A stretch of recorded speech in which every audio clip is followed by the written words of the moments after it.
no hay futuro sin memoria, es decir, sin asumir críticamente el pasado, y lo cual nos lleva a plantearnos el tema de las víctimas de la historia, ¿no?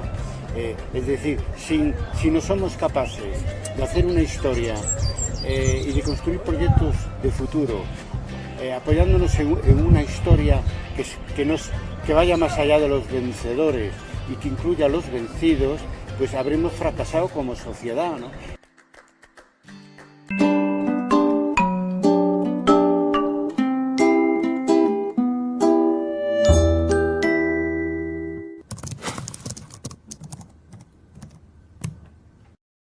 Yo, como sabéis, vengo de España, y en España llevamos 40 años de una transición a la democracia basada en el olvido, no en la memoria, olvidando a las víctimas de la guerra civil, y yo estoy absolutamente convencido que los problemas de la baja calidad de la democracia en España, que se manifestaron explosivamente con motivo de la crisis económica, que allí empezó a ser muy dura para la población a partir del año 2010, y donde se demostró que en la democracia que tenemos en España, y yo creo que se puede generalizar a todo el mundo, no todos somos iguales, ¿no?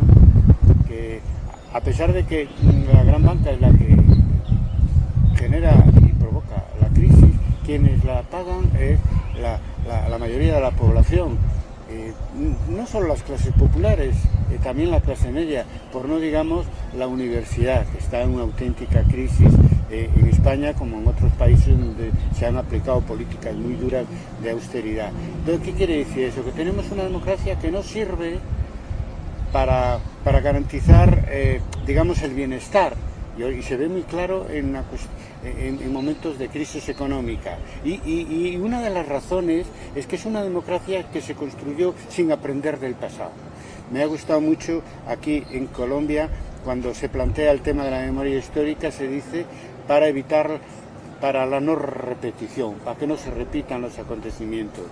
Vamos, yo no quiero decir que en España pudiera repetirse una guerra civil, porque eso afortunadamente no va a ser, y yo espero que nunca se repita, y somos una democracia en ese sentido consolidada, pero sí que las causas sociales que provocaron en los años 30 una guerra civil, 70, 80 años después se vuelven a manifestar con motivo de la crisis económica. Y entonces, si queremos salir de esa crisis económica, de esas crisis de la democracia, tenemos que hacer memoria y garantizarle justicia, verdad y reparación a las víctimas de la historia, porque es de justicia, pero también porque nuestra sociedad necesita, digamos, sanar esa herida, para que una reconciliación de todos los españoles, que se proclamó muchas veces, pues tenga un suelo sólido, ¿no? Entonces sabemos, de esa manera, satisfaciendo a las víctimas y recuperando la memoria histórica, que nosotros podemos movernos fuera de la violencia en un régimen democrático que va a tratar a todos los sectores y clases sociales de una manera equitativa, ¿comprende? O sea, para que una democracia sea auténtica y verdadera, tiene que ser igualitaria, equitativa, y tienen que sentirse representados todas las clases sociales. Pero hombre, con una historia de represión tan fuerte como la que tenemos nosotros, o de violencia, violaciones de derechos humanos como tenéis aquí en Colombia, sobre esa base no se puede construir una democracia auténtica, ¿no? Entonces, para el futuro necesitamos recuperar la memoria histórica para tener un futuro donde todos los españoles, todos los colombianos, pues se encuentren satisfechos y puedan llegar a un bienestar social que sea para todos, no solo para las élites o las clases favorecidas, ¿no?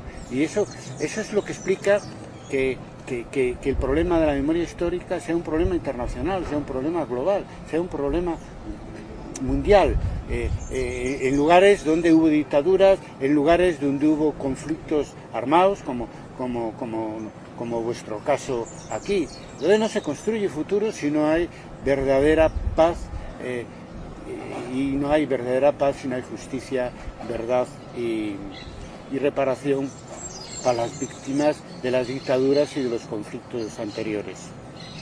Profe, usted muy bien lo ha dicho, vivimos en unas sociedades donde constantemente estamos en disputa, donde constantemente hay conflictos, pero además en Colombia tenemos un conflicto armado de muchas décadas pues, que no ha cesado. No solo es la construcción de la paz, sino que es la construcción de la democracia. La construcción de la paz quiere decir la renuncia al uso de la violencia para defender las diferentes opciones políticas y sociales. Pero es que eso es muy importante porque eso es lo que lleva a poder hablar de una democracia realmente consolidada, etcétera, y puede garantizar la no repetición. Pero ¿eso qué quiere decir también?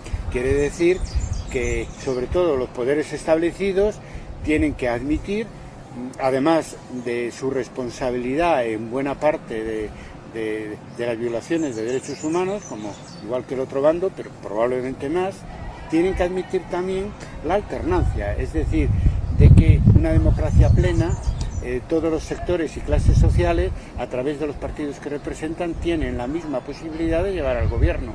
Y eso es lo que creo yo que no está tan claro por parte de los que os gobiernan. Y en general es un problema también en otros países. Es decir, bueno, vamos a ver el tema de una comisión de la verdad, vamos a satisfacer a las víctimas, pero siempre de manera que el resultado político dificulte que se genere una alternativa de izquierdas que gobierne, es decir, dificulte que las clases populares puedan acceder a través de determinados instrumentos políticos, o bien un partido o una alianza del partido a gobernar. Y ahí puede fallar, en ese temor de las clases dirigentes, puede fallar, digamos, el proceso de paz. Las oligarquías y las élites tienen que tener el valor de enfrentarse en condiciones de igualdad con las fuerzas políticas de representación más popular. Si no, fracasará la democracia y lo que aquí nos trae, fracasará también el proceso de paz y además con el daño colateral de que la memoria histórica sería un proceso parcial, no lo que ahora se está pidiendo, es decir, un proceso igualitario donde se preste tanta atención a las víctimas de un bando como del otro. Profesor, y entonces, ¿cuál sería el principal aporte de la memoria histórica para el logro de la paz? Mientras los diferentes tipos de víctimas no se sienten seguros, pues ni siquiera puede llegar a buen término eso. Hemos estado viendo en este congreso, por ejemplo, y yo les proponía que tienen que sacar un segundo testimonio, porque es obvio, y lo digo ya no solo en mi condición de historiador, sino también en mi condición de víctima del franquismo, ¿no? Y por lo tanto me veo retratado en todos los problemas que pueden tener las víctimas para contar todo sobre la violación de los derechos humanos sufrida.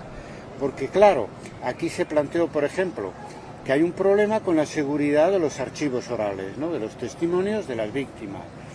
Y claro, y se habló de cómo garantizar la seguridad, es decir, que no puedan ser robados, utilizados para posibles represiones o destruidos esos archivos orales donde hablan las víctimas. Sí, pero yo he preguntado desde el público lo siguiente: bien, ¿y quién garantiza la seguridad de las propias víctimas?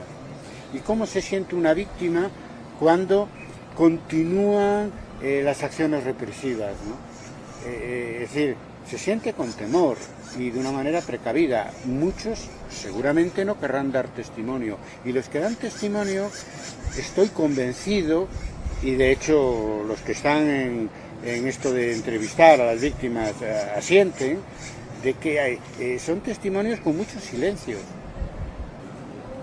Profesor, con respecto al caso español, ¿cómo ha contribuido la memoria histórica al proceso de construcción de verdad, a llegar a un consenso sobre la verdad alrededor de las violaciones de derechos humanos? Bueno, realmente en España me da vergüenza ajena decirlo y reconocerlo, vamos muy retrasados. Yo ahora mismo acabamos de escuchar a la ponencia de Marcela sobre un estudio comparativo sobre las comisiones de verdad, Sudáfrica, Salvador, Guatemala, etcétera, y yo le decía que siento sana envidia porque en España ni siquiera está planteada una comisión de la verdad, ni siquiera tenemos un museo de la memoria,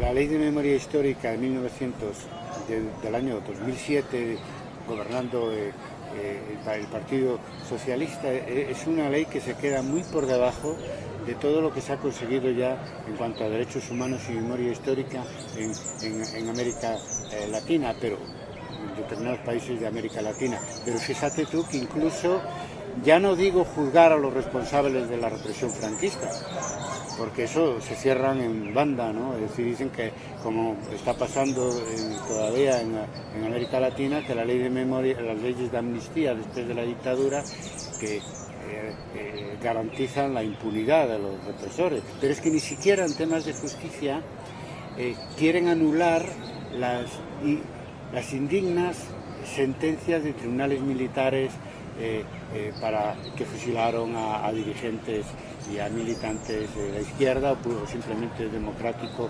durante todo el franquismo. Un poco antes de morir, en 1975, Franco firmó las últimas penas de muerte. En septiembre de 1975 justamente se celebra este mes el aniversario. Ni siquiera quieren anular la asistencia, porque en este caso hubo procesos militares, ni siquiera se quieren anular esas asistencias. Una democracia que da por buena la asistencia de regímenes como el de Franco, dictatorial y genocida, ¿no? Imagínate, pues en el tema de la verdad es que lo ha planteado Baltasar Garzón, pero como no cambie el gobierno y no entremos en una segunda transición, no vamos a tener comisión de la verdad. Profesor, usted bien lo acaba de decir, pues la experiencia latinoamericana está pues muy por encima al menos del caso español, que nos acabas de decir. ¿Qué aspectos de esa experiencia latinoamericana tú consideras que podríamos tomar para el caso colombiano en cuanto a memoria histórica? Bueno, en este congreso se ha hecho ya. No creas que hay muchos congresos así internacionales donde podemos comparar cómo se aborda el tema de la memoria histórica en cada uno de nuestros países. Y en Colombia pues simplemente se aprende como hemos hecho en España. Todo el movimiento de la memoria histórica de España viene de Argentina, de la experiencia argentina, ¿no? Y que ha sido la más exitosa porque ha finalizado con unas políticas públicas muy efectivas, ¿no? Muy efectivas en cuanto a juzgar a los responsables, en cuanto a reparación de las víctimas. Pues bueno, han transformado la ESMA, que era un centro clandestino de detención, un centro de tortura, en un museo de la memoria, ¿no? En un lugar además donde habitan las asociaciones de la memoria que están trabajando en este proceso que nunca acaba, claro, nunca acaba, porque es una represión que fue tan tremenda que nunca acabe. ¿Cuántos muertos que hay que recordar, etcétera? Aquí estamos, en fin, bajo el maravilloso arco del artista que tú me decías, que se llama, para que quede memoria, Angie Gaona. Angie Gaona, y que este homenaje a Violeta Parra. A Violeta Parra y a Gracias a la Vida. Para dar gracias a la vida hay que hablar de la muerte y de las muertes injustas, ¿no? Y que los muertos puedan descansar en paz. No podremos construir una democracia ni en España ni en Colombia que nos merecemos sin que los muertos dejen de revolverse en la tumba hasta que seamos capaces de tranquilizarlos y decir que vuestro honor está salvado y la justicia sobre los que os asesinaron está hecha. Gracias, profesor. Muchas gracias.